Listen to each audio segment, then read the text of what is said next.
everyone, welcome to my channel. I am back with yet another English lesson. Grammar is one of the most dreaded areas for most of the people who start speaking in English. Many of us even wonder whether it is really necessary to go into the nuances of grammar. Come on, all I want is to learn to speak in it. I don't want to get a PhD in English language. But my dear, whenever you are comparing two standards, grammar comes to play. So grammar is that inseparable part of a language. You can't get away with that. So when I think about learning grammar, the things that come to my mind is the Wren and Martin book and endless exercises that we do. I'm sure it's not just me alone. Most of us have underwent the same plight in our high school days as well as in graduation. Is there a more better way to do this? Because all these ways are good. This is how we are supposed to learn the English grammar. But isn't it a bit too monotonous for us to handle? Yes, it is. So is there a more better way, or can we just spice it up? That is what we are looking in this video. So grammar in itself is a huge area of study. So you can't just say okay, first I'll learn the grammar, then I start speaking in English. No, that is not going to happen. So what you can do is already you will be speaking in English, but you know English, but your problem is you can't speak fluently because you have this fear inside, what if I make some mistake? So that blockage is stopping us from speaking in English. So these are the same mistakes that we are afraid of. So we need to identify them. We need to identify our weaknesses first. So what are the ways to do that? First, you have that self-awareness. You must be aware of some of the mistakes that you usually make. Or you can ask a friend of yours to point out those mistakes. You can even write it down, write an essay or something of your own. Then you can yourself analyze it.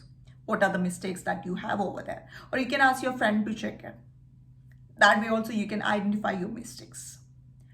I have figured out at least 5 of them, 5 of the common mistakes that people usually make and the correct way of doing it, correct way of seeing them.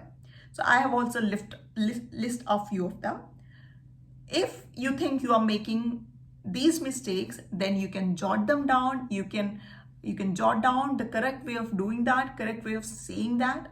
And then what you can do is you can repeat it. You can make a lot of sentences using that same structure. Okay. Then you intentionally use them the next time you are talking. By constant practice, you can assimilate these things into your conversation. You must not be knowing much about what is the real grammar behind, but slowly and steadily, you started using the correct usages. So the first sentence I have is, my brother had arrived yesterday. So is the sentence right? If it is not, then what is the mistake in the sentence? So the sentence is not right. The mistake here is it has 2 past tense, 2 past words. Had is also present. Arrive, the verb is also past. Past participle of the verb has been used in this sentence. So we are having 2 past, which is not right. Yes, you can use 2 past, but the context in which you can use 2 past is 2 events that has happened in past, and you want to tell someone which of these past events have occurred first. So in that context, you can use 2 past. For example, you had a date with someone. So what happened is you reached there late and you couldn't meet that person. So now your friend is asking, how was your date?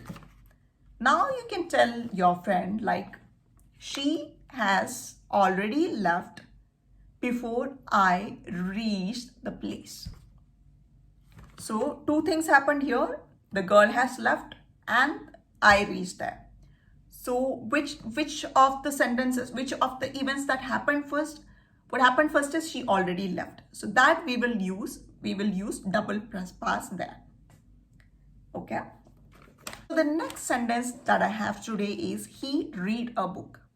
Is the sentence right? No, it is not.